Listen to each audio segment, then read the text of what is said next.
vai recebendo a mensagem. Se o coração palpitar de dor, Deus velará por ti. Tu já provaste seu terno amor, Deus velará por ti. Nos desalentos, nas provações, Deus velará por ti.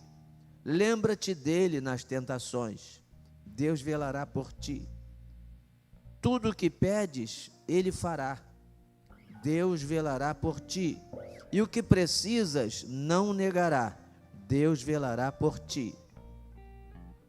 Como estiveres, não temas, vem, Deus velará por ti. Ele te entende e te ama bem, Deus velará por ti. Deus está falando para alguém especificamente, mas está falando para todos. Mas para alguém muito especificamente, Deus está falando, não desanime. Deus está vendo, Ele está ouvindo, Ele está cuidando, Ele está trabalhando, no sofrer, no viver, Ele está vendo. O salmo que lemos começa dizendo, esperei com paciência no Senhor. O nosso grande problema, e cada vez mais, é a paciência, ou a falta dela. O ser humano, de um modo geral, se tornou impaciente, mas nos últimos anos, nas últimas décadas, os apelos da vida e os estresses do dia a dia, a correria, têm feito com que o ser humano se torne imediatista. Ele quer as coisas na hora dele, do jeito dele, né? E a gente exige que Deus faça do nosso jeito. E isso, infelizmente, chegou dentro da igreja. O crente aprendeu, alguém ensinou isso por aí afora, não é na Bíblia não, mas alguns pós-modernos que reinventaram o Evangelho, ensinam isso, que Deus é nosso servo. Está escrito na Bíblia que ele tem que fazer, ele tem que fazer. Bota Deus contra a parede e diz para ele, está escrito, só tem que cumprir, como se a gente fosse patrão dele. E as pessoas aprenderam isso. Então, se ora num minuto e Deus não responde, acaba a fé, desiste, vira as costas, não vou mais na igreja. Eu já estou há tanto tempo na igreja, ainda não mudou nada. Eu estou indo para o círculo de oração, estou fazendo corrente de oração, não sei quantos sábados, não sei quantas semanas, não mudou nada. Eu já fiz campanhas e mais campanhas, não mudou nada. Esperei com paciência no Senhor. A paciência é sinônimo de confiança. Quando se espera com paciência, indica-se que confia. Se eu paro de esperar porque eu não acredito mais, eu não confio mais que Deus vai fazer. A paciência indica para Deus que nós confiamos nele. A paciência indica que nós ainda temos fé. A paciência indica que nós conhecemos o Deus a quem servimos. Essa é a primeira lição que a gente encontra nesse salmo. Esperei com paciência. Ele poderia ter dito assim, eu esperei no Senhor, e já seria bom demais esperar no Senhor, mas por quanto tempo? É importante frisar que é com paciência, porque quando ele diz com paciência, indica que não foi imediatamente. Quando Deus viu o seu sofrimento, imediatamente atendeu. Não, eu tive que esperar com paciência. Deus não atendeu na hora que eu quis, Deus não atendeu no meu pior momento, quando eu achava que tinha que ser. Não, eu tive paciência para esperar a hora de Deus. Esse é o primeiro segredo. Mas há outras coisas que eu quero destacar nesse salmo. Nesse texto que nós acabamos de ler agora, do verso 10 até o 13, ele fala algo que é muito importante falar hoje, na igreja de hoje. Ele diz assim, não escondi a tua justiça dentro do meu coração. Parece um pouco contraditório, né? O Salmo 119 diz que escondi a tua palavra no meu coração para não pecar contra ti, para não pecar contra ti. Agora ele diz, eu não escondi a tua palavra. Parece contraditório? Não, não há contradição. É o contexto que é diferente. Quando ele diz, escondi a tua palavra no meu coração para não pecar contra ti, no Salmo 119, ele está dizendo, eu guardei os teus ensinamentos e eu sigo os teus ensinamentos para não cometer erros, para não cometer pecados. Guardar, nesse sentido do Salmo 119, é entender e praticar, obedecer, viver aquilo que leu e entendeu. Mas nesse Salmo 40, o contexto é outro, o sentido é outro. Eu não guardei só para mim as coisas que o Senhor faz, o que o Senhor faz, o que o Senhor tem poder para fazer. O Senhor teve o poder de me abençoar, de me tirar de um saco de lodo, de firmar os meus pés sobre uma rocha. E lá no verso 5 diz assim: muitas são, Senhor, as maravilhas que tens operado para conosco. Ele está dizendo: tudo que o Senhor faz comigo, eu anuncio, eu mostro para todo mundo quem o Senhor é, qual é o seu poder, a sua bondade, o seu amor. Eu não guardo só para mim, eu anuncio ao mundo, eu anuncio às pessoas. Eu não guardei só para mim, eu apregoei. E aí, por que eu disse que é importante falar isso hoje? Porque o tempo dos testemunhos parece que acabou. Nós vivemos um período durante muitos anos, os irmãos sabem, né? Eu estou completando 70 anos. Desses 70 anos, todos dentro da Assembleia de Deus. Eu nasci na Assembleia de Deus. Não foi aqui que a igreja ainda não existia.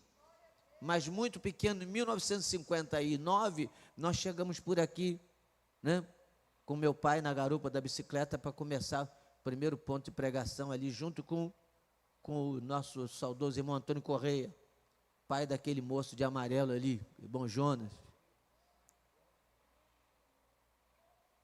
E a gente via, irmãos, preste atenção, testemunhar do poder de Deus tem um significado muito maior do que você imagina.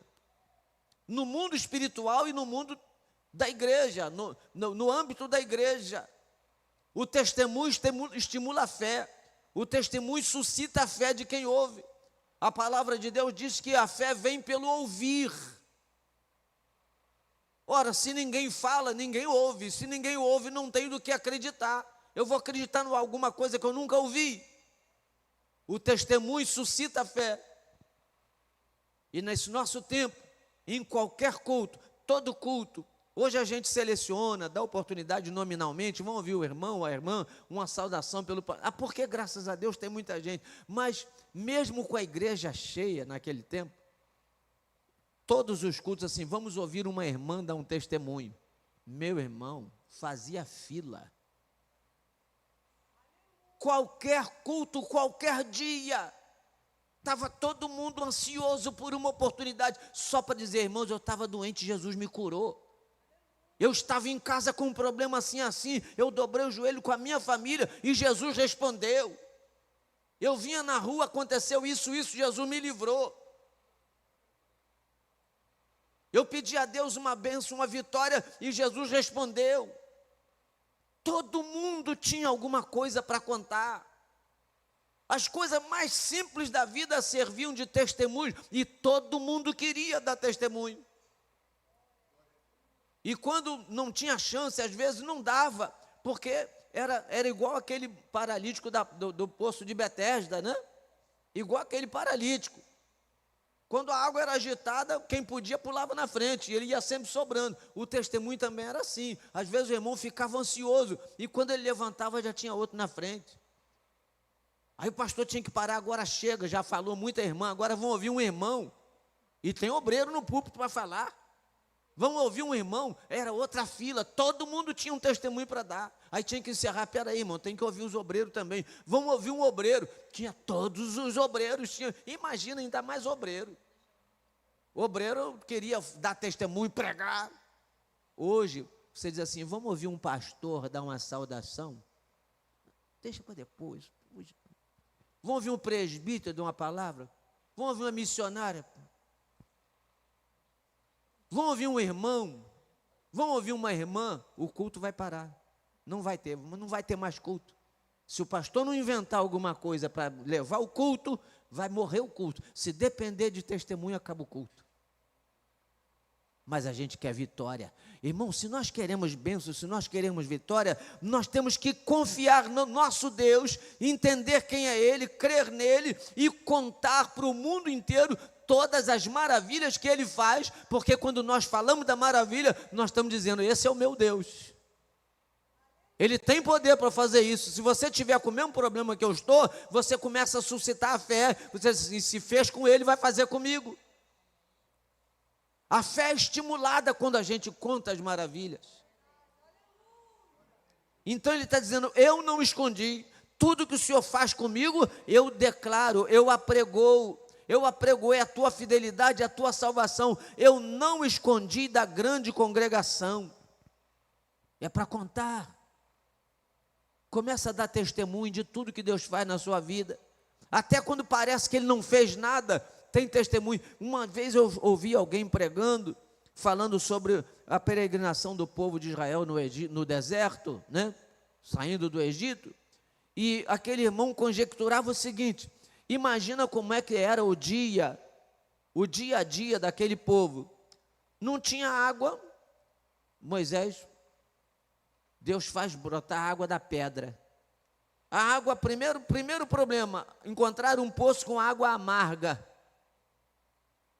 Aí joga um galhozinho lá dentro, acaba o amargor da água. Primeiro o mar está fechado, não tem como passar. O mar se abre e o povo passa pé enxuto. Depois vem água de mara, depois vem falta de água no deserto, depois vem falta de pão, aí desce maná. Aí eles reclamam que não tem carne, aí vem codornizes.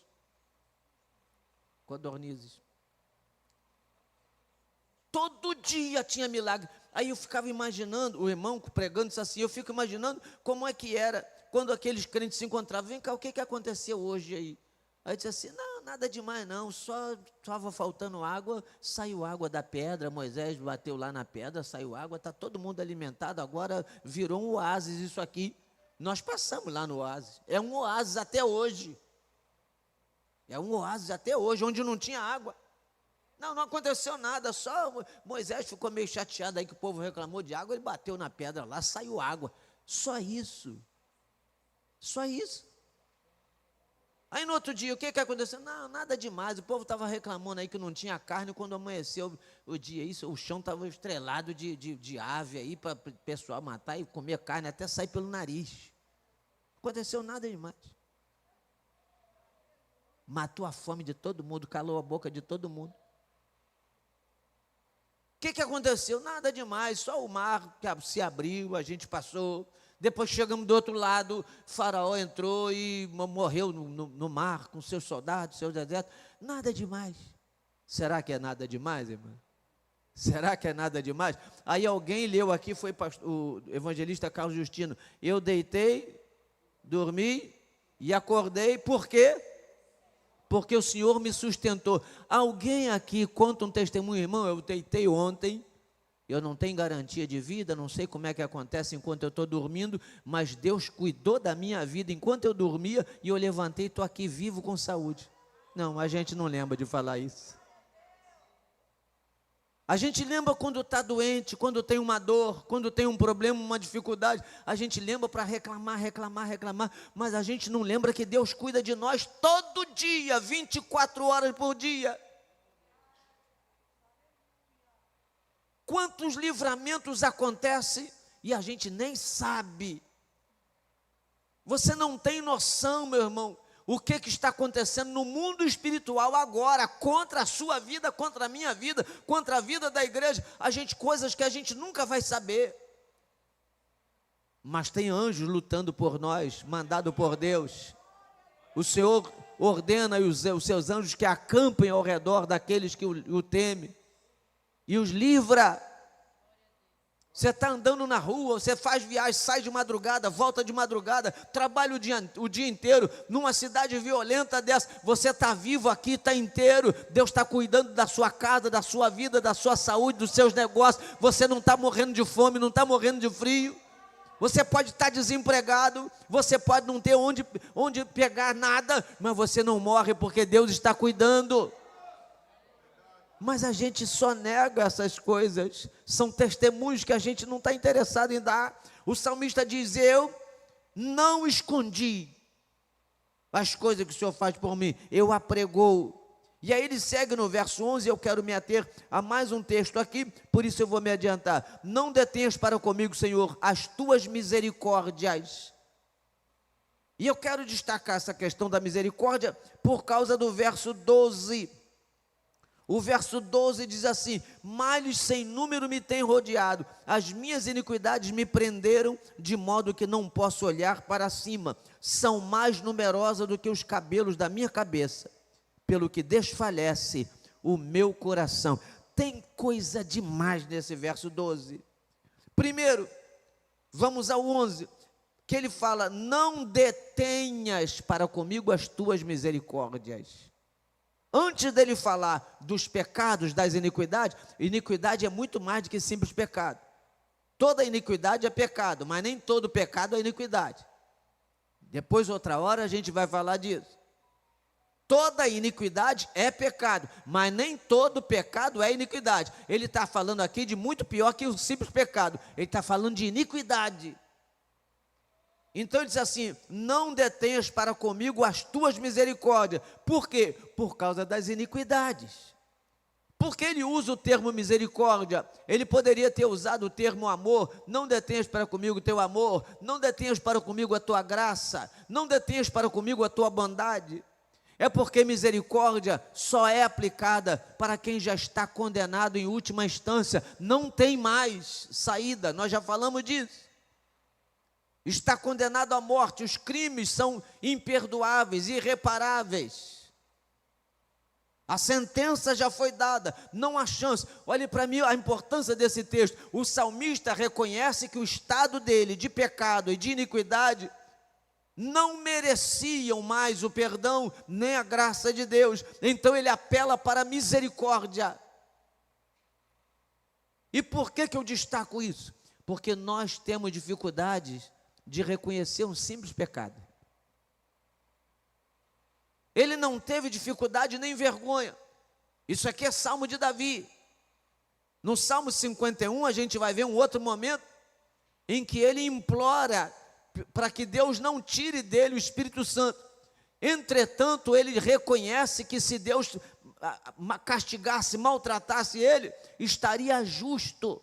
Irmãos, a pior coisa que existe, aquilo que a gente mais não vai ver na igreja, é alguém dizendo: o Senhor está justo em me castigar, o Senhor está justo em me punir, porque eu errei mesmo, eu falhei mesmo. Não, a gente reclama quando está sendo punido, a gente reclama quando está sendo chamado a atenção, porque a gente nunca reconhece o erro, a gente quer tapear, como se pudesse enganar Deus, como se pudesse enganar o Espírito Santo. Enganar as pessoas a gente consegue, mas a gente não consegue entender que quando o assunto é espiritual, não importa, não faz diferença enganar o homem, é a Deus. Ninguém vai enganar. E aí o texto, alguém leu, o pastor Isaac cantou, que tu me sondas e tu me conheces. Salmo 139, não é isso? Tu me sonda e me conhece. Alguém pergunta assim: se Deus me sonda, me conhece, já sabe que eu errei, já sabe que eu sou iníquo, já sabe de tudo, por que eu tenho que falar para ele, se ele já sabe? Aí que está o problema. Quando eu confesso, eu reconheço a minha fragilidade, o meu pecado, o meu estado de miséria, eu estou honrando a Deus, reconhecendo a grandeza de Deus, a soberania de Deus sobre a minha vida. Eu estou mostrando para Deus a minha humildade, e Deus vai atender-me por causa da humildade de reconhecer o erro. Eu não falo porque Deus não sabe, eu falo para mostrar que eu tenho humildade suficiente para reconhecer que estou errado e dependo de Deus. E o salmista aqui, ele mostra isso com clareza. Ele começa pedindo misericórdia: não detenhas para comigo as tuas misericórdias. Ele sabe que aqui não basta o amor, não basta a graça. Antes do amor e da graça, nesses casos, tem que vir a misericórdia. Não há como eu estabelecer ou estender amor por alguém que já morreu, alguém que está condenado à morte. Se eu não aplicar primeiro a misericórdia para livrá-lo da morte, não há como manifestar amor sobre alguém que já morreu. Então, em primeiro lugar, vem a libertação. Em primeiro lugar, vem a aplicação da misericórdia. Agora você que ia morrer, estava para morrer, estava no corredor da morte. A Bíblia diz que e em Adão todos morreram, mas agora a misericórdia de Deus se manifesta e nos livra da morte. Uma vez livre da morte, agora Deus aplica o amor e a graça. Primeiro, a misericórdia. E o salmista reconhece isso. Ele vai falar que as iniquidades dele o prenderam, de modo que ele não podia nem olhar para cima. Lógico que ele não está falando do olhar físico. Ele está falando do olhar espiritual, a comunhão com Deus. Eu não tenho graça para orar, eu não tenho graça para jejuar, eu não tenho graça para dar um glória, eu não tenho graça para falar em língua, eu não tenho graça para pregar, eu não tenho graça para nada na igreja, eu não consigo, até para ir para o culto é difícil, eu não tenho vontade de ir para o culto, eu não tenho vontade de trabalhar, pronto, é isso aqui, cercado de tal maneira de iniquidade, de maldade, que não consegue olhar para cima. Ele diz que as suas iniquidades são maiores, mais numerosas que os cabelos da sua cabeça. Irmão, vamos voltar a essa questão da humildade. Será que nós temos humildade para reconhecer o mínimo de erros que a gente comete diante de Deus?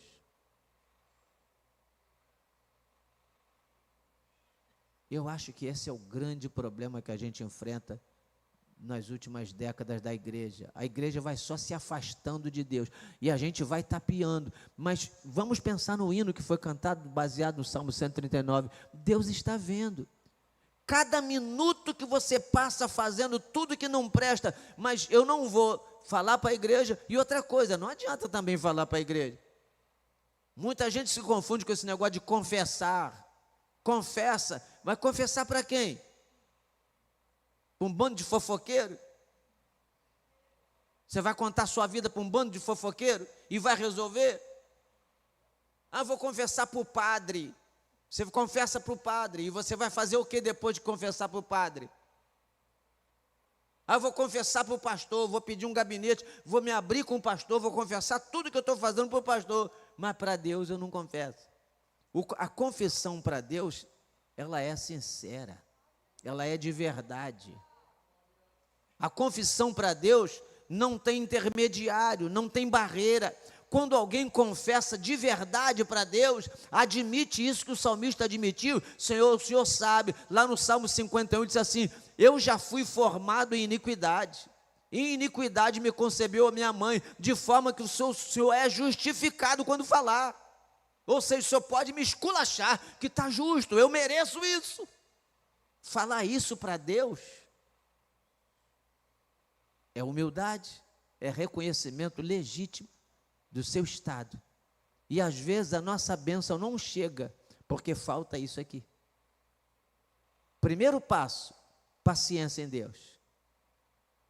Na verdade, o primeiro passo é isso aqui, depois a paciência. Ele começa o salmo de trás para frente, você já percebeu? Ele está contando que ele esperou com paciência e Deus livrou. Depois ele vai falar que ele orou, que ele clamou, que ele colocou as suas misérias e iniquidades diante de Deus, que ele apregoou toda a bondade de Deus diante da congregação.